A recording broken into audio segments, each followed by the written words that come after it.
Hey there, everyone, and welcome into Season 2 of Pickup Sports Talk. I'm Spencer Stein. And this is Brandon Schiffman. This season we are really stepping it up, and we are now going to be posting our videos on YouTube so you can see the video feed. We're going to be having special guests, and we're also going to start a weekly fantasy segment starting next week, going all the way to the end of the football season, which we are very, very excited about. Yeah, as defending champ of the Latin School Fantasy League, I'm very pumped to tell everyone my opinions without giving away my secrets. In the last month, a lot has happened in sports. NBA free agencies happened as well as the draft. There's been some blockbuster MLB trades. The Cubs kind of sold their whole roster, which me and Brendan are both pretty sad about. And football preseason has started, which is pretty meaningless, but everyone reads too much into it. So me and Brendan are pumped to talk about how Bears are doing. So the Bears, let's start with that. They brought in Justin Fields in the draft, as we talked about, and he's looked amazing in the preseason, better than Andy Dalton, but yet Matt Nagy has named Andy Dalton the starter. So, Brandon, what's your take on the whole situation? Who do you think should start week one? I think Justin Fields, like you said, has looked very, very, very impressive throughout the preseason. He's looked composed on the football field, and he's shown a lot of maturity that you don't often see in rookie quarterbacks. I think Dalton, like you said, has been a little bit disappointing, but I think it was the right move to keep Dalton in for at least the beginning of the year. Mainly, this could be for different reasons than you, but I think that because of how bad our line is, it seems like we're risking Justin Fields' health every time he steps on the field. I know he had that huge hit against Buffalo that scared, I think, the entire city of Chicago. So I don't know when he should go in exactly yet, but I think we just need to keep him healthy and keep him developing behind the scenes for a little while. Yeah, I've been very back and forth with my opinion on this, and that is because at first I thought, okay, you want to develop a young quarterback behind a veteran like Andy Dalton, which is why I think they should have started Andy Dalton. Then I thought, after watching the first two preseason games, Justin Fields purely looks like a better quarterback. Mm-hmm. Like, if I had to play each of them on the Bears today to win a game, I would 100% go Fields, which is not what I was expecting, so then I went that way. But the only thing that scares me is the Bears' schedule. I mean, they got the Rams in what I think has maybe the best defense in the league, week one. Bengals is easy in week 2. Cleveland's pretty good in week 3, and then Detroit's easy in week 4. But after that, they face what I like to call the gauntlet. They have the Raiders, the Packers, the defending champ Buccaneers, the Niners, who I think are going to make it to the Super Bowl of the NFC, followed by the Steelers, a bye week, and then the Ravens, and then Thanksgiving. And I think the schedule really loosens up around Thanksgiving. That's not till week 12. And as a Bear fan, I don't necessarily want to see them hold him out till week 11 or 12. So I'm very torn on this. I think if they go 0-3 in the first 3 games, they're going to have to bring in Fields in week 4 against Detroit, start him off easy, but it's really a lose-lose situation in my opinion. So I guess what I have to say as a fan, just going with my heart, I'd rather them start Fields just because I want to see him, but I'm very scared that he's going to get injured. And as you said, the O-line is horrendous. I think they have a bottom 5 O-line in the league, especially after the injury to their new draft pick, Tevin Jenkins. So I think it's a lose-lose scenario. But week 11 is where the safest move would be, if you ask me. I was just saying, to agree with you, I really feel like there's no good spot to bring him in. I know that some people have even said, don't play him at all this year. I definitely disagree with that, but I can see what they're saying. There's no good point to bring him in. And starting, like you said, I think week 5 to all the way to Thanksgiving is just impossible game after impossible game. And they're going to be asking a lot of Fields. I quickly want to touch on the Tevin Jenkins situation. So it got out that the Bears knew about his injuries going into the draft and still went with him. Do you think that explains why he slipped so much during the draft? I think 100% that explains it. And, almost every player has some skeletons in their closet, especially with injuries, and I think it was worth the risk. But, if everyone sees the talent in him, and I think that completely explains why he slid till round 2. And I think it was a bad move on the Bears not to publicize that and not to deal with them more and play it safe. That's just such a bad organizational move that they I'm fine with the drafting, but that they didn't really play it safe and kind of help him with the back injury and check it out more. It feels like they almost let the fans down by just hiding that from us. But we did sign Jason Peters. Yeah, he's very old, but he's experienced. He could help the O-line. I think there's just nothing good going on there. I think any quarterbacks can get just smacked. I think they're going to get sacked tons of times in the game. But I do think the running game is good, and I actually think the Bears' weapons are severely underrated. I mean, at the running back position, Tariq Cohen's coming back. They have David Montgomery. They signed Darrell Williams, who was so close to being Super Bowl MVP. If Mahomes, the most talented player to ever touch the field, wasn't on his team, I think he might have gotten it. And on top of that, they drafted Khalil Herbert, who looks talented, out of Virginia Tech. And then the receivers, Allen Robinson and Darnell Mooney are definitely receivers 1 and 2. Komet is a good tight end, as is Jimmy Graham. And Jesse James is a good tight end. As you said, they got Marquise Goodwin. I think they might need one more receiver to kind of, give Mooney and Robinson more space. But I think they're looking good there. As if the defense can play well because they've looked awful in the preseason, the Bears can truly somewhat compete if Justin Fields is that guy. Yeah, I don't think it's going to be this year, but I think with a few more O-line draft picks in the future, potentially, we definitely have a good team on our hands. Honestly, I care more about them re-signing Allen Robinson after the season's over than them winning this year. Because I think they don't have many big free agents. They have Akeem Hicks and Allen Robinson. Almost everyone else is staying. So I think if they could convince A-Rob to get that connection with Justin Fields, and Justin Fields could convince him to stay, I think year 2, Justin Fields will make a huge jump. Maybe they'll get some O-linemen in the offseason. I really think they could compete for a Super Bowl next year if everything goes in that direction. But knowing the Bears, I don't think it will. Yeah. So there's been a lot of rookie quarterbacks that have had some poor line play. So Trevor Lawrence. It's looked like he's adjusted to the NFL kind of poorly. A lot of people are saying it's because he had such a great O-line always at Clemson. Now the Jaguars O-line is kind of failing him. Is that what you think it is? So the reason Justin Fields slipped in the draft was that people said he wasn't making decisions very quickly. Trevor Lawrence now is doing the same thing while Justin Fields is looking great. Trevor Lawrence has been pretty slow. He's been looking kind of slow. He has good vision, but he's not getting it out quick enough, especially with the bad O-line. And they don't have insanely good weapons. But I think the whole thing going wrong with that is their O-line, their offensive coordinator, Darrell Bevel, who Urban Meyer hired. Urban Meyer has not done a great job. He seems like he's a college coach, and I don't love the hire. And on top of that, Darrell Bevel's being an awful OC. People are saying that it would be valid for them to literally fire him 1 week into the preseason, which you never hear. So I just think the Jaguars are messing up everywhere. But I do think Trevor Lawrence is talented enough that he could have an average season, literally be a top 20 quarterback, and then a couple of years when he adjusts, maybe when the Jaguars build up a little more, he could make that jump. But I do not see him winning Rookie of the Year, and I don't see him being great this year. Yeah, I completely agree. I also think Urban Meyer, he's made some weird moves. Like, I think drafting ETN after James Robinson's big year was weird. The whole Tebow thing, we don't really have to talk about that too much. That was kind of odd to me. I didn't really understand that. And he just looks very unhappy as a coach. This could be a really hot take, and I'm ready to get clipped in like say 2 years if they win a Super Bowl or something. But I don't know if Urban Meyer is going to last the entire season, to be honest with you. He'll last the season. You got to give him the whole year, especially on his first year. But Urban Meyer's always kind of looked depressed in a way. He always looks like his head's going to fall off on the sideline. I mean, at Florida, he had to take a leave of absence because the pressure. And that's the reason he left Ohio State after the allegations. He left because football just takes a toll on him. And I think Jacksonville might be the thing that pushed him over the edge and might make him have to legitimately retire for probably the third time. Yeah, there's a lot just going on in Jacksonville, and I'd be a little bit worried about Trevor Lawrence, to be honest with you. ETN's injury's big. He's a good player, but I actually don't hate James Robinson getting these reps this year, and I think James Robinson could become a star in his second season, and I don't know what they'll do with ETN then when he comes back from the injury, but I think that was also a bad draft pick and a bad decision. Yeah, I was confused about that then. I'm confused about that And look now. at their O-linemen. I don't know who was available at that point in the draft, but they look awful, and now ETN's out for the season anyway. They still have James Robinson, so I just think that was a bad pick. But Trevor Lawrence will overcome no matter if he has 3 coaches. He just has that talent. Yeah, absolutely.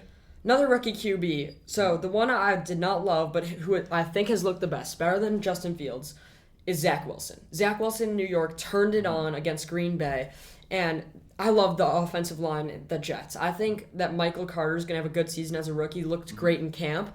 And I just like Mekhi Becton. I think could really go up to that level where he's almost as Quinn Nelson. So I really like it there. I don't necessarily love his weapons. And I still am not convinced that he's going to have a great season because I've been saying that from the start. But he has really, really impressed me.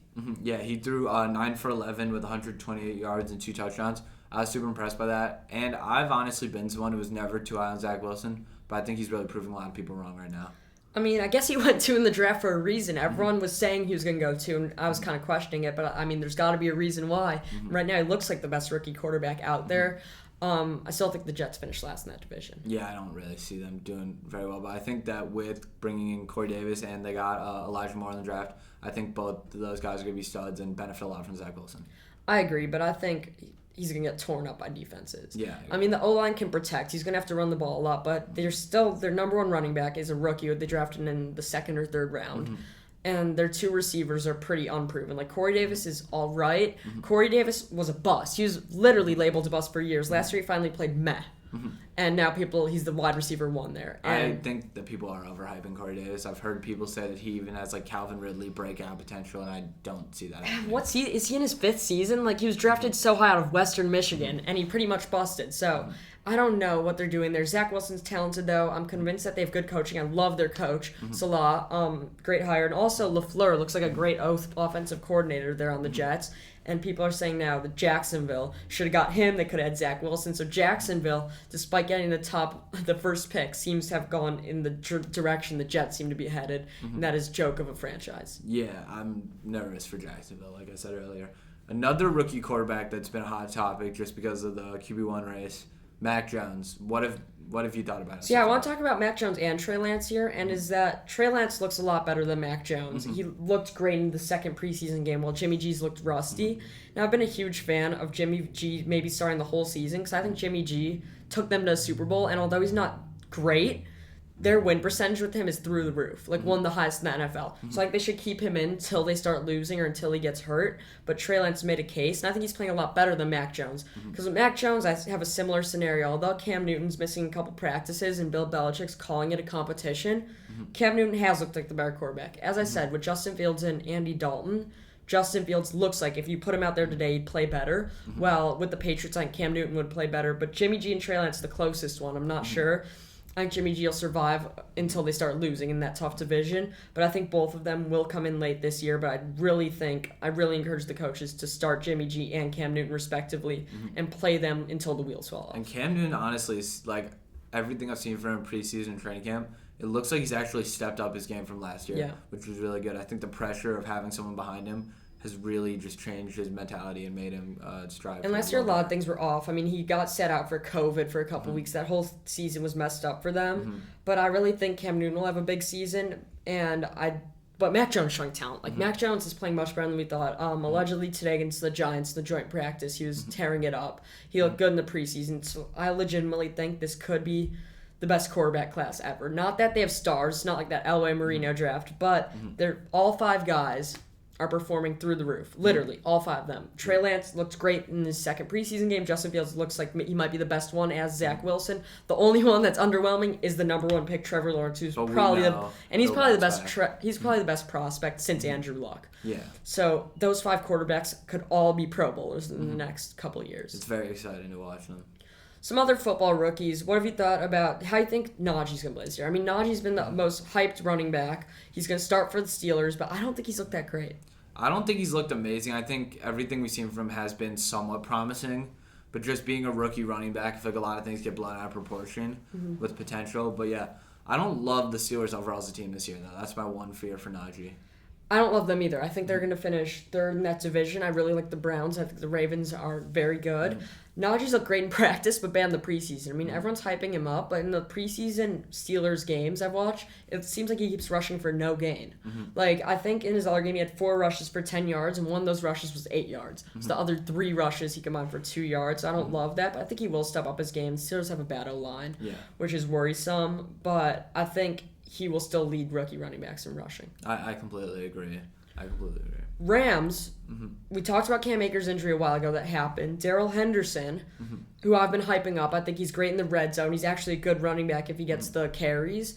Will get the bulk of them. However, he injured his thumb, and now you see the Rams go and trade for Sony Michel from the Patriots. He's been there before, but he's kind of also not played up to where he was supposed to. So what do you think about that move? I think it definitely hurts Darrell Henderson. We're not going to talk too much about fantasy, but I think Darrell Henderson fantasy owners should be a little bit freaked out right now. But yeah, I don't think Sony Michel's going to be taking a lot of carries from Darrell Henderson. I think he's just another option they're going to have. Yeah, we'll talk more about fantasy in next week's fantasy episode as well as our NFL preseason predictions. Let's get to 2 more QB situations I want to get to. Starting with the Saints, where in their preseason game against Jacksonville, Jameis was ripping it up. Yes. And the last time we saw him play, I think he had 40-40 season, which has never been done. He threw tons of interceptions and touchdowns. And he got LASIK eye surgery after that season. So who knows what could happen, but they don't have many weapons. Marquez Callaway stepping up as a number 1 receiver there with Michael Thomas out for now. And Taysom has also, in addition, not looked great. So what do you think about that? I think Jameis has been surprisingly impressive, and I really am liking what I'm seeing from him. Another guy, Traquan Smith, every year he seems to be all right, but never great. I know they got rid of Jared Cook in the offseason. He went to the Chargers, so But I think their new tight end, Adam Troutman, I think he's shown a lot. He's shown a bit of promise. So I think the Saints are going to be an interesting team to look for this year for sure. I mean, they still have worse weapons than the Bears, even with Kamara. Kamara's going to be insane. But I think Jameis has been underrated for a couple of years. I mean, if he gets those interception numbers down, which is not the hardest thing to do with the quarterback, he could really be elite. And they have a good O-line. They have, like, Kamara, as I said. But I think defenses will stack the box, try to just stop Kamara and dare Jameis throw a deep ball until he proves he literally doesn't throw interceptions. What I don't understand is why Sean Payton is clinging to Taysom Hill. I know he wants to prove himself right. And I think Taysom is very valuable. I legitimately think he could play a quarter of the snaps. I think he could play every drive, whether that's throwing the ball in a trick play, whether that's designed runs, whether that's at tight end. He's talented, but I don't know why Sean Payton wants to prove him as a starting quarterback. So when you need a guy to actually play quarterback, Jameis is just levels above Taysom. As I said, Jameis is stratospheres. There's no real comparison. I think that they need to use Taysom in like how they kind of used him last year in the playoffs. Just when they needed him, they got a snap from him here and there. But I think that Sean Payton's just trying to prove himself right, and it's going to backfire. Yeah, I agree. And one more thing. Broncos this morning, if you saw, they named Teddy Bridgewater the starter over Drew Lock. Drew Lock was supposed to be a first-round pick. He ended up dropping to the second, and he's underwhelmed. Do you think he's basically over if Teddy Bridgewater has a good season? I think he's nearly over, honestly, if Teddy Bridgewater has a good season. I know that a lot of people were saying he was showing promise in the preseason training camp. I think that at this point in his career, we've seen, I don't want to say seen enough because I'd be counting him out, and I'd never like to do that with quarterbacks because sometimes they just get put in the wrong system. But I don't love what we've seen from Drew Lock whatsoever. I mean, I think there's a chance he plays again because he does have that talent. But my thing with Teddy Bridgewater is for like 3 years, up until last year, I was saying he's so underrated. He is a top 32 quarterback. And the more and more I look at it, in Carolina last year, he really underwhelmed. Like, they lost almost all the one-possession games they played. If you have a better quarterback like they do with Sam Darnold this year, I think you could win all those games and have a winning record. So I think Teddy Bridgewater might not be great there, but the Broncos seem underrated. They have a very good defense, a good secondary. I love Vic Fangio as their coach because he was the Bears' defensive coordinator when we went far. And they have good weapons now. Jerry Jeudy's going to have, I think, a breakout season. They have KJ Hamler, Cortland Sutton's back. Noah Fant's a good tight end. Don't love their running game, but they did draft Javonte Williams, the other North Carolina running back, who I think could be huge, along with Melvin Gordon. So I like what the Broncos are doing there. I truly do. Yeah, me too. I think that they're going to be an interesting team to watch out for this year. And what I'll say about the Broncos, there's a reason Aaron Rodgers liked them. Yeah. There is a reason, and we'll see it on display this year. And I don't want to give away all my preseason predictions because I know we're doing that next week, but the Chiefs are going to run away with that division. Absolutely. I think the real question is, can the Broncos or even the Raiders compete for the wild card? Or the Chargers with Herbert, because I think that's a real division now. People are kind of naming them. It's one of the bottom divisions in the league. I don't see it like that. I think the Broncos might honestly be the worst team in that division. It's just a shame for those other teams trying to climb themselves up when they have Mahomes beating them all twice a year. Yep.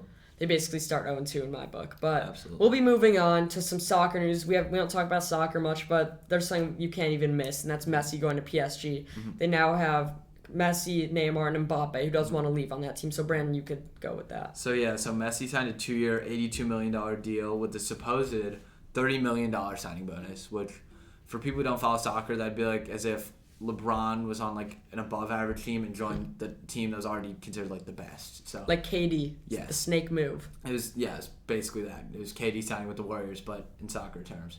So this is a huge deal. I know PSG's made boatloads of money. I don't even want to imagine how much they've made off Messi merchandise, and they were having like riots in the street when he signed. They were so happy. So yeah, I think that soccer could be really exciting to follow this year. Yeah, I just want to have a couple things I want to mention about that. First, he actually didn't want to leave Barcelona. It looked like it was bad blood for a minute. But also, with them having a super team, I mean, Mbappe now wants to leave, so who knows what's going to happen with only 1 year left on his contract. Another soccer thing, Man City kind of might be going at Ronaldo, so there's a lot happening there. But I want to say that Kevin Durant, I want to get into this. Kevin Durant going to the Warriors, the reason I hate him, it was a snake move, and although he earned that title, and he probably was the best player on that team, I don't respect him for that. I still have no respect for Kevin Durant. That's why I hate him. I want the Lakers to crush Brooklyn on Christmas Day. I'm hoping to be there, and I want to say that Kevin Durant, I don't give him those rings. He played amazing, but the Warriors team had just won the most games in NBA history in a season. So I think he needs to, even if he wins one with Brooklyn and he has Harden and Kyrie on his team, like I want to see Kevin Durant win one with he could have a good team. He could have a great team. LeBron had Kyrie and Kevin Love around him. He had AD around him this 2 years ago, and he won. But I really want to see KD not win with 2 other Hall of Famers. Mm-hmm. Yeah, I think that honestly, don't want to get into intense KD banter because this could go on for years. He's one of the greatest talents ever played. He is. I don't disagree. He might be the greatest scorer of all time. I put him after Kobe and probably Jordan, but he could score at all 3 levels. He's insane. But he has not won without Steph Curry, Klay Thompson, and Draymond Green on his team playing a weakened LeBron team. He beat LeBron and Dellavedova. I don't see that as impressive. And then they lost the Raptors. Obviously, it's because of injuries. Everyone was heard that. If he would have won one with Westbrook over the Heat, that would have been so impressive. If he wins one with the Nets over the Lakers, that's, pretty impressive. But, Kyrie and Harden healthy. If he wins one with one of them hurt, that's something. But that was the biggest snake move in sports history. No respect for those titles. I have no respect for KD. My KD hot take is he'd honestly be better off as an Iverson-like player who never won a title but was arguably the best player in the league the entire time he was there than the title he won, because now people will just always hate on that title he won versus respect his game, even though he never won anything like that. Yeah, and I kind of want to rephrase what I said. I don't have no respect for KD because KD's game is incredible. Mm-hmm. We all know KD's 7 feet and he could shoot from anywhere on the floor. Mm-hmm. What I don't respect is the move. Mm-hmm. That move. So that's all I have to say about KD. Iverson, before we go, Max Kellerman said if he was 6'6", he'd be the GOAT. And I honestly think Iverson might be the greatest athlete of all time. He says he could have been he says he could have been better at football than basketball. He was a great wide receiver. He was shifty, he was fast, and he was tough. If he was 6'6", maybe he would have been the GOAT. Maybe he would have been the best football player at 6'6", so who knows? But Iverson is just such an underrated athlete and player. All time, yes. We'll be moving on to NBA. I know the draft was a while ago, but before we get into free agency, we got to talk about the draft. Brandon, what are some of your favorite moves? I really liked the main move I really liked, honestly. I liked Jalen Green going to the Rockets. I think he has so much potential, and his game is really special to me. I think he's a 3-level scorer. I don't like this comparison. I know it's bothered me in the past. Every skinny 3-level scorer gets compared to Kevin Durant, but he has a Kevin Durant-like game, which I really like. I mean, he's short, though. He's not 7 feet. 6'8". He's not 7 feet like Kevin Durant, though. You're taking my Rockets take. Yeah. For me, Jalen Green, I think at 2 is just as good as Cade Cunningham at 1. Although Cade Cunningham is the consensus number 1 pick, I think there's a good chance Jalen Green has a better career just because I honestly like what Houston's doing better. And on top of that, I think if I had to say, he's a little more athletic. But I love the Rockets draft overall. The pick of the draft is Alperen Şengün to the Rockets, I think at 16 or 17. He's from Turkey. He's a center, and he could be one of those next centers, international too, that's transcendent, like what we thought Porzingis was. He plays like Porzingis in my opinion. I think I could see him in 3 years being up there in that conversation with Jokic and Embiid. And I think it's going to be interesting to pair him with Christian Wood, and they have Jalen Green, and I also like the draft of Josh Christopher out of Arizona State. I like that. He was a huge prospect out of high school. I don't know if he'll be at all influential in his first season, but I think the Rockets had the best draft by far. Yes, I completely agree. The one pick that confused me a lot was the Thunder. I think it's 7 taking Josh Giddey. I saw a graphic on draft night. I know it's been the product of a lot of memes. It was his weaknesses. It was scoring, defense, passing, and transition. And after watching that, I was like, okay, what is this guy good at? I just don't understand that pick. I know that they have a boatload of picks, so it's not exactly the biggest risk of all time taking a guy like that just because within the next 4 years they have another 20 first-round picks. But there was better guys. And people are calling this one of the in that upper echelon of draft classes 03 and 96. I think this is going to be the best rotational draft class ever. I think Cade Cunningham is great. He will be an all-star. I don't see him as a top 10 player in the league. I don't either. Jalen Green, I think, could be. I don't think he will be. There's Evan Mobley might be the best one. He's a stud. He's shooting now, and he's a center. He is the one who I think can 100% be the best player on a championship team. I think if you put him on a team filled with great guards, young guys, your RJ Barrett's of the world, your Jalen Green's of the world, he could win a title one day. Also got to like Suggs. I don't necessarily love the Scotty Barnes pick at 4. Not a huge fan of his, but, I will never go against Masai Ujiri. Absolutely. So I think this draft has a lot of depth, and I think it can perform to that level. Yeah, the one thing about the Suggs pick I love Jalen Suggs, love the Orlando Magic. I love it Magic. at 5. I like it at 5 a lot. I'm wondering now if the Orlando Magic are going to develop him alongside Cole Anthony if they're going to do that right or if they're going to do that wrong. Because if that goes right, that could be one of the most athletic backcourts we've ever You're seen. obsessed with Cole Anthony, and he's good, so but good. he's not. He could be a starter, but he'll never be an all-star. And I think the Orlando Magic are doing something similar to the Bulls, and they're striving for mediocrity. You'd think they're winning a title with Suggs, Cole Anthony. This is going to be 10 years of mediocreness just for another rebuild. Orlando Magic fans, be ready to be depressed for the next 20 years. I don't know about that. I think you guys have potential. Orlando Magic fans everywhere. I'm with you guys. Yeah, but let's move. And then also the Warriors. Yeah. One last team I want to mention. Kuminga, who I'm not a huge fan of, is really proving me wrong. He looks great. He looks like he should have been the 4 pick in the draft. And also out of Arkansas, Moody is a great point guard. Moody. I don't know why they keep picking point guards because they have Steph and Clay. They've done that like the past 3 drafts except for Wiseman. I would have liked them to take LaMelo there, although. But I think if they could have got it. If he meets the potential I think we see in him, he could make up for Wiseman, who people are starting to see as a bust, who I don't think will be a bust. I think Wiseman's going to develop. He's a trade chip. Yeah. I think that's what they need to do. But we'll see what the Warriors do this season. I want to move into the NBA free agency, which is a much bigger deal, and I want to talk about your Bulls first. My Bulls. You see the flag. I want to talk about the Bulls because as a keeper being there striving for mediocrity, I love the moves. I want to tell you that. Caruso is my favorite player in the league. Laker, bald mama, brings energy off the bench. I think he's going to be great. And I love Lonzo, another Laker. Drafted him too. I had so much hope. I think he's going to work great. I don't love the DeRozan move. I think it was a good move. I would have taken that too. I would have done it. But I don't love the overloading, and I do think they're going to be very good in the East, but everyone's saying they're going to be the 4th team. One other team I like more than them is the Celtics. I think Jason Tatum is great. I think Jason Tatum is my preseason dark horse MVP pick. I love Tatum. I like Jaylen Brown.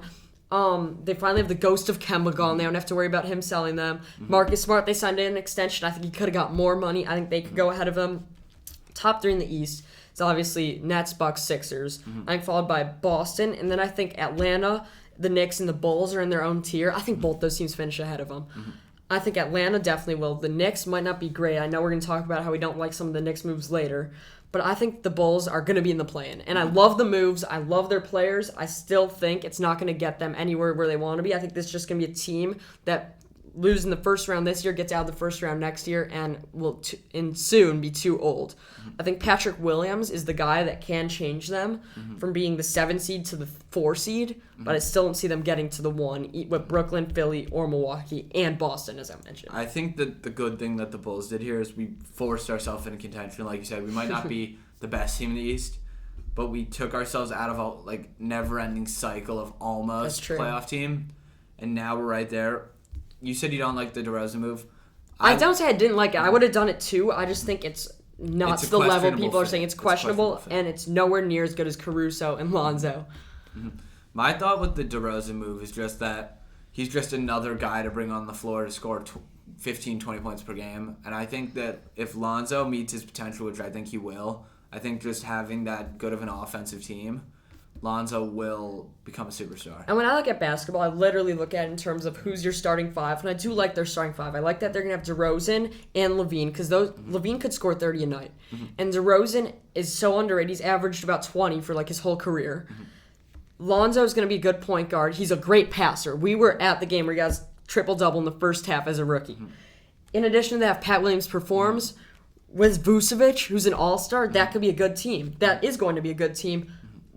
They don't have a player as good as Tatum. They don't have a KD, Harden, Kyrie. They're not going to be up there. We don't have the same firepower, but I think that this team, if coached correctly by Billy Donovan, could make a great run. They will, and they also have Caruso off the bench. They have some good. They have Kobe White. We didn't even mention him. I think this is bad for Kobe White's career because he should be a starter in this league, but it's a shame. Do you know who had a better offseason than the Bulls? The Lakers. Always the Lakers. People don't love their offseason. I am questionable about the Russ move, but I think that changes things. I think that puts them right there with the Nets. So the Lakers trade Caldwell Pope, first rounder, Montrezl Harrell, and Kuzma for Westbrook, and I like that trade overall. And I like what it does to the Lakers. But I want to talk about this first, is that it was mentioned that they also could have gotten those same things for Buddy Hield and keeping Caldwell Pope. They could have given Kuzma, Harrell in the first for Hield. Then they have another shooter in KCP. They have more cap room because Westbrook right now is the highest paid player on a team with LeBron and Anthony Davis. So although I think that could have been another route to take and I might have liked it more, I think Westbrook, people are forgetting what he did. You could look back. We talked about him 4 episodes in a row. right at the top, passing triple-double records, averaging a triple-double, being possibly in the MVP conversation. I don't know why people are forgetting that. Do you know? I don't. I just think his fit in LA is going to be a little questionable. But I do agree that he was an MVP candidate. Literally, like, he could have argued he could have won. Like, I know Oscar Robertson today said Russell Westbrook should have been the MVP last year, and now he's going on to a great team. I think that the Lakers had a great offseason. If Russell Westbrook played like he did in the second half and the first half, he would have been unanimous MVP. That's how good he played in the second half of the season. I don't necessarily know what he'll do with LeBron because they're both guys who are mass shooters, but they're ball dominant, great passers, great drivers, great rebounders. So I'd like to see them together, but I don't necessarily love the guys around him. Anthony Davis is great, and I do like the Dwight Howard move to bring in a center. I'm fine with him and Marc Gasol being the centers. I love Carmelo in there as a power forward. Don't like their guards. I like Kendrick Nunn off the bench. I like Malik Monk off the bench. I like him off the bench. I'm not comfortable with them two starting. I'm not comfortable with Wayne Ellington starting. And I love Taylor Horton-Tucker. I think that was the best move of their offseason. No lie. Better than all the guys re-signing him. And I think he might be able to start, but I'd feel so much better if they had... I really want them to go get Danny Green, or if they had kept Kentavious Caldwell-Pope. I think they could have started Danny Green at the guard spot, and then you look good off the bench. With Malik Monk, Kendrick Nunn, Taylor Horton-Tucker off the bench is good. So those are guys that are great getting like 15, 20 minutes a game. They're not great getting 30. That's the issue, and I think that we're looking forward to Wayne Ellington starting, which I'm not happy with. Yeah, I'd be a little scared if I was a Lakers fan. Just honestly, more so about just the name value. Look at other teams starting five. Like, I'd take Joe Harris or Wayne Ellington just in a minute, in a second. It's just, I think the name value of Wayne Ellington's a little bit scary, but I still think the Lakers. The Nets look like they're a little above, but the Lakers could beat them, and I almost would be better off if they had Buddy Hield with Kentavious Caldwell-Pope at the guard spot, and then they could have signed a little bit of a better guard. They probably could have made a run at Kemba if they had that money saved over. And I know I don't like the Kemba move, but I think the Lakers, if they had gotten Kemba, Hield, and kept KCP instead of just having Westbrook and Wayne Ellington, that would be a scarier starting lineup because those are two great shooters. Along with Kemba, I think you play small ball with Kemba and then KCP and Buddy Hield with LeBron and AD, and I think that lineup might be better than Brooklyn. Yes. And then you have Dwight Howard off the bench, as I said, Kendrick Nunn, Taylor Horton-Tucker. Yeah, speaking of Kemba real quick, I just want to say the Knicks had a kind of questionable offseason. I know a lot of people don't love their moves. I don't love the overpay for Evan Fournier. I think they paid him like $80 million for like 3 years. I don't love that move by any means. I think that they're just getting more players on a team that had great chemistry, and I just think it's questionable. I think the Knicks are going to have a worse season than last season because I think Julius Randle takes a step down with them, and I do think Kemba is good. I think he's not done. I think Evan Fournier is great. I think he's very good. You saw him when he played for France. You saw what he did last year in the second half for Boston. I think that's good. They're the team I think the Bulls could finish above in the East. I like the Hawks more than them. I don't like them getting out of the first round. I am thinking that we might see a Hawks-Knicks first-round matchup again. Yeah, that would be super entertaining just because of everything that went down last year. Knicks are another team I don't see getting out of the first round, so those are our least favorite moves. Let's talk about our favorite. I want to start with me because my favorite move is not a guy signing somewhere. I love how many star re-signings there have been. No one's really noticing the extensions and re-signings. Chris Paul back with the Suns, keeping their champion. They made it to the finals last year. They're keeping that core together. I think they might be the second best team in the West after the Lakers. Kawhi, the Clippers locked him up after him kind of going for a while, and I don't necessarily love that one. It's probably my least favorite because I think the Clippers are not going to make it too far, but Paul George has looked amazing. Steph, obviously, is the Warriors. Embiid is the Sixers. Embiid and Simmons, interesting storyline. Embiid might not want Simmons. People are saying he might have said, I'll stay, but get Simmons out of here. And we're seeing the shooting videos. I don't believe it. Every offseason, we see Ben Simmons shooting. And then Doncic and Trae Young, the 3 and 5 picks of that draft, who are stars, obviously great to lock up. So those are my favorite moves. They're not splashy, they're not flashy, but I like them. I just I don't want to sound like a typical Bulls fan. Just like everything the Bulls did a lot. Some other moves I really liked, honestly, the Trae Young re-signing, Luka Doncic re-signing, huge, like you said. I don't hate. You're gonna call me crazy for this. I don't hate Andre Drummond going to Philadelphia. You're crazy. Here's why. No. Embiid winds up missing 10 to 15 games a year. Every year. I see that. That makes sense. You're turning on yourself. Last year, what did you say about Andre Drummond? Tell me what you said. I said he was going to be an offensive liability to the Lakers.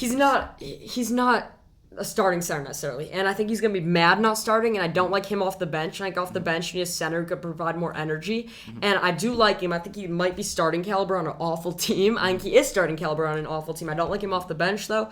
I don't like him starting for the Sixers. I don't like where the Sixers are going whatsoever. As talented as Embiid is, I think he's the best center in the league. They better get someone for Ben Simmons. Absolutely. It makes me so angry. They didn't get Harden. They didn't get Harden. They could trade Ben Simmons, Matisse Thybulle, and a pick for Harden. They'd have Harden and Embiid, best pick and roll team in the league. That would be the best team in the Arguably of all West. time. That would be the best team in the West. East. Sorry. And I don't like where they're going. I don't. As much as I like Thybulle, as much as I like Tobias Harris, they do not have Tobias guards. Harris is a forgotten study, averages like 22 points per game, and just everyone The turns one chance Ben Simmons has for his career to be saved anywhere is for him to play power forward. Exactly. I truly believe that. And I don't like people saying he's better than Russ. I just hate his confidence issues. He's a great player. It's just he's afraid and timid. I mean, if he can't shoot, do you want him taking shots? Because everyone's saying it's not about him making shots, about him taking them. I don't want him taking shots if he sucks. It's not even that. It's just that, like, think about it, right? Free throws. Okay, this is going to be really mean. He plays like a middle schooler. Like, he plays like a middle schooler. He plays like you in the 7th grade. Oh, that's just mean. He plays like a 7th grader whose dad's telling them to, like, be more aggressive on the court. Like, he takes it to the hole and will, like, pass instead of going for a layup. It's just, like... Get him off the team. Simple. He's a much better player than he's playing as. No one should take him. Get him off that team. Embiid doesn't want to be with them. Get him away. I completely agree. I think that they're in a weird predicament right now. Get him away. So... just obviously we've missed a lot in this month. We've missed our Cubbies just imploded. Just give me everything. Let me take the Cubs. So let's hear a rant. I'm depressed about it as everyone else is. It's very sad. They're gonna suck for a while. Yes. They're gonna be bad for a while. However, none of the guys were re-signing. Rizzo said, and they have the same chance of re-signing them. Let me say, none of them are going to re-sign, but hypothetically they could re-sign Javi, Bryant, and Rizzo if they wanted to. Kimbrel's the one guy that was on a 2-year deal, which is why we got the most value for him. It was inevitable. They were all leaving this offseason anyway. As a Cub fan, I will stand strong against the whole fan base if I have to. That was good moves, all three of them. I don't love who they got for Bryant. The prospects for Rizzo they got are mediocre. Javi, I love the package. I've been on trade Javi. Even if they were the number one team in the NL Central, I'd say trade Javi. I hate him. He's playing mad for the Mets. He had an IL stint, and I love that they got Pete Crow Armstrong. I've seen clips of him in high school. He went 8 in the draft. I love that they got him. And I think it was time, as sad as I am, and I'm not going to Cubs games anymore, and I was going to like one a week. As sad as that is, they needed to do it. They were all leaving anyway. And if they wanted to, they could re-sign them all and have the guys they trade for, which I like. I love that they got Nick Madrigal for Kimbrel. They had no reason to keep a closer when you're not winning games once you trade them all. I would have liked them to trade more. I wish they trade Zach Davies. I'm happy with them keeping Contreras, and I like Wisdom is a good part of their young core. I don't think they're going anywhere with this rebuild. It's going to be a rebuild, an average team. Rebuild. Literally, it's going to be a rebuild, a wild card team, an awful tear apart, and then another rebuild. So I don't see them being good for a while. We're 15 years out, everyone. Exactly. But I like the trades. I truly do. The one trade, like you said, Brian, I just am sad about Brizzo. Like Javi, obviously, we have and great they're playing Javi well. memories, but Rizzo's playing insane. Both playing so well. So let's get to the other teams. I don't want to talk too much about trades, but let's talk about how teams are performing. So the Dodgers, amazing, best trade in MLB history since Babe Ruth. Robbery. They gave away prospects, whatever. They got Max Scherzer, top 10 pitcher in the game. He was the best pitcher in the game at one point. And Trey Turner right now is the best player on the Dodgers. Simple. Yes. So they are competing. They're winning the World Series. They have Trey Turner, Max Muncy. We thought they were going to win before the season started. Yes, they have Trevor Bauer's not coming back. Yeah. But they have Mookie Betts, top 5 player in baseball. Max Muncy, second in NL MVP voting. Trey Turner's playing insane. I mean, I don't want to name all those guys. Scherzer, They're rotation. They have Buehler. Scherzer, Bueller, and Kershaw. That's crazy. If Trevor Bauer comes back, they might not lose another game. I mean, they're unstoppable. And crazy. on top of it, the Padres are tanking. The Padres suck. They're horrible. They've lost, I think, 8 of 10. And they're good on paper. If they sneak into the playoffs, they can compete. But they look horrible now. And the Giants are taking control. The Giants are no joke. Before I rant on the Giants, they're no joke. They're legit. And they got Chris Bryant. They're not making a playoff push. Simple. With the Dodgers, no one in the NL has a shot. They could still win the division. I would not count them out. I mean, I don't know. I think another team that's really just making a push like crazy right now is the Yankees. In the AL, yeah. Yeah. The Yankees are making a push for the division. I think the Rays are going to hold them off because I love what the Rays are doing. And what I want to say is that the Rays right now are the best team in their division. And up until last week, they had the number one farm system in baseball. They are the best run team in baseball. They now have Wander Franco's up for them. He's playing meh. But I love what they're doing with their pitching. I think they're going to win that division. The Red Sox slipping is what's giving the Yankees a chance. The Red Sox will not bounce back.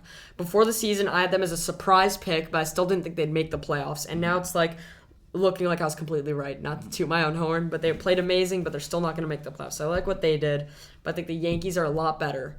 And I think the Blue Jays are underperforming, but they have a great young core. So that's a very interesting division. I don't know if any of them can make a push to the World Series. I don't think the Rays will make it back-to-back. The Yankees have a chance. They still have Garrett Cole, and they still have a great batting order. I mean, they have Rizzo now, along with Aaron Judge, Giancarlo Stanton, so they're stacked. But I don't know. I don't think they're going to make it to the World Series. Speaking of the Yankees, in the Field of Dreams game, they got dropped off by our fellow Chicago baseball team. Not rooting for the White Sox, but I do think they have the second-best chance in the AL to make the World Series. I mean, Tim Anderson is playing great. Eloy Jimenez is there, Abreu. They have a lot of guys, and they have a lot of pitching. They have a great bullpen now with Kimbrel, who's not playing well, thankfully. Liam Hendricks, Ryan Tepera. So they're stacked. But my team to make it to and their division sucks, by the way. My pick to get to the World Series out there is the Astros. They have experience. They have Carlos Correa. They have a lot of guys. Altuve's playing amazing. They have good pitching still, and I think they're going to win that division because Oakland's sliding. The Mariners are not competition, even though they're trying to get that wild card spot. So I think they're going to, and they're the most experienced in the postseason. Zach Greinke, I'm hoping to get there. He's the one guy in the Astros I'm rooting for. So yeah, the Astros are just honestly one of the most interesting teams in baseball just to follow and watch, just because of how many different storylines are still going, even from a few years back, and just all their guys seem to be just so fun to watch, always. Let's move back to the NL, because the Brewers are my surprise pick. I think they're the biggest competition of the Dodgers, and I think if they're in the AL, they'd be my pick to make the World Series because their pitching is unstoppable. Even with the Dodgers rotation, they have the best pitching in baseball because their bullpen. Josh Hader, I still think is maybe the best reliever in baseball, even though he hasn't been playing insane. Brandon Woodruff is leading their rotation, and they have good hitters now. Obviously, Yelich is not playing up to his level, but I think he'll bounce back. They're definitely going to run away with the division. Yeah, I agree. I think they've looked really good, and they're just only getting better. Yeah, and then last division, NL East. Braves, shockingly, without Acuna, look like they're going to win that division, and it's all because the Mets suck. The Mets have just Did you see what Steve Cohen posted on Twitter? He basically was hating on his team on Twitter, saying they couldn't hit, and he's right. Even after trading for Javi, which, as I said, I'm not a fan of because Javi's not good. Yeah. But they're not going to win that division, and the Phillies looked like they had a chance, and now they've fallen off too, which I've been calling. The Phillies could have been, the Mets could play bad, the Braves could play bad, and the Phillies could play amazing, and I still will never pick the Phillies to win that division, even with Bryce Harper. Yeah, absolutely. So I don't think anyone has a shot in the NL against the Dodgers. So we'll move on, given that we both have the Dodgers winning the World Series, and that is that in college football, big things have happened. OU and Texas have moved to the SEC, which is huge. And now the ACC, Big Ten, Pac-12 officially announced yesterday that they're going to create an alliance. So how do you see this affecting realignment in college football? I just think everything's going to change a little bit. I think that seeding and rankings, everything's going to change, and schedules are going to Now we're seeing a 12-team playoff coming soon. And schedules are only going to become more interesting now with these new divisional rivals. I think the move, I don't like OU and Texas to the SEC. I think it's switching everything up, and I would have liked the other Big 12 teams. I would have liked the Big 12 to dissolve, and then I'll move other conferences. And so I think the ACC, Big 10, and Pac-12 alliance looks so weak. Yeah. Literally, the three of them have to combine to be one conference. And although they had to do it, I don't know what it means that they're alliance. Are they going to boycott SEC teams? But I don't like any of these moves, and I think it's time for the Big 12 to dissolve, send two teams to the other four conferences, send Kansas and Iowa State to the Big 10, get Baylor maybe in the Pac-12 because Baylor's good at basketball. Really good. And I don't like that everyone's only talking about football because this does affect basketball too, but I think this is really messing up college football. And I think the NCAA, although they're not liked, and I don't like what they're doing in other things, need to take charge and kind of create a more organized conference system for all the sports purposes, not just football. I agree. I don't love the move, but I think the new divisional rivals will be really interesting to watch in college football. Oh, the SEC is going to be the best conference to watch. I will only watch SEC football with Oklahoma and Texas now playing Alabama probably every year. Still got Florida there, Auburn, Georgia, all those almost blue blood versions of college football. So that's great, but college football starting soon. I'm so excited. so excited. I think Georgia's going to sneak into the playoff and have a great season. So do you have any picks? College football. I like Oklahoma a lot. I like Spencer Rattler. I think He's they're gonna going to have a do big well season. this year for sure. Ohio State also just every year seem to get in there, and I think they'll be really good this Sleeper year. team that won't make the playoff but will be the second best team in the ACC is North Carolina. Yeah, UNC. Led by Sam Howell. Hot take. My hot take, Clemson's going to miss the playoff. Ooh. I can't even pronounce the last name. Uiagalelei, the quarterback of Clemson, is great. Dabo Swinney's great. Bama's too good. Bama's amazing. Georgia's going to make it out of the SEC, I think, over Clemson. That's what's close. And I think week 1, Georgia's going to upset Clemson, and that's going to start their road to the playoff. And I think, as you said, Oklahoma still in the Big 12 is going to dominate. Ohio State always makes it out of the Big 10. No one else even competition them. Even though Indiana, my team, will make a good bowl, will beat Iowa, Wisconsin, will make it to the second best team in the Big 10 after Ohio State. They'll definitely blow out Michigan. Michigan's terrible. But I think Clemson, Georgia is going to, the winner of that week 1, my hot take, is going to be the 4th team in the playoffs. So I think week 1, a lot is on the line, and I'm taking the underdogs, Georgia. You taking Georgia? I'm taking them. I like that. I like that move. But we'll get to more college football as the season nears because all the first week's always some, lower level matchups. One more thing. Jake Paul, Tyron Woodley are playing August 29th, 4 days. Jake Paul's every favorite, but I know you're not picking him. I'm just rooting for Tyron Woodley. I hope that his striking power will be there. I know he hasn't won a fight in 3-4 years, and he lost his last 4 defenses in UFC, but I hope he wins. But the one thing I want to ask you about, Jake Paul said if he beats Tyron Woodley, he thinks he's ready to fight Canelo. He's not ready for Canelo. He's never Canelo's a ready for professional Canelo boxer, and Canelo is not only a professional boxer, he's good. And Jake Paul will make money by winning these low-level fights, so people want to keep watching him. For instance, I think a year ago I'd pick Woodley to beat Jake Paul in an instant. And my brain says Woodley's a better fighter. He's a real fighter, but we've seen Jake Paul beat real fighters. He beat Ben Askren. That's not I not mean, a boxer. That's I know, but I think he's favored. I think I hate to bet against him, and I know the first time I bet with him, he's going to fail, so I do not even want to pick this. Yeah. If you force me to, I'll take Jake Paul just because Tyron Woodley hasn't won in a while, and Jake Paul looks to be in his prime, and he is a real boxer. He's not a YouTuber anymore. He's a boxer, but he's not ready for the upper echelon of boxers, which is Canelo. He's not a pro yet. He is a professional. If he wasn't Jake Paul, he wouldn't be competing for a belt. Simple. So if he can't compete for a belt, he can't fight Canelo. All I have to say about Jake Paul, he's fun to watch, and his call-out list is only getting bigger and bigger. I know he has the Diaz brothers in the UFC, Kamaru Usman, Gervonta Davis. He can't be ruining his career by fighting good guys, because once he starts fighting those guys, he's going to start losing, and his interest's going to go down. So he needs to keep fighting these almost washed fighters who still have name brand like Woodley and beat him. And maybe he could fight the Diaz brothers. In boxing, I still think he'd get smoked by them, but maybe the lower one, I think Nick, is not great. I thought Askren was going to be there. I mean, Askren's no Nate Diaz, but Nick Diaz might Jake Paul in boxing. I think Jake Paul maybe could beat him, but his career, you know what he has to do. He can't be fighting Canelo. That will lose his brand. Even Gervonta Davis. Davis. Even though Jake Paul's 7 inches taller, Gervonta Davis has power that Jake He's a real boxer. He's not ready been training his whole life, but Jake Paul's legit. So thank you guys all for listening. Next week, we'll be back with the first fantasy football episode. We'll be prepping for the season, giving our predictions, as well as our regular episode where we will give Super Bowl predictions. Yep, exciting stuff coming soon. Just be ready. And follow us on Twitter. I'm at Brendan Schiffman. And I'm at Spencer Stein 19. So check us out to see our hot takes every night on all the biggest news in sports. Thanks. Thank you.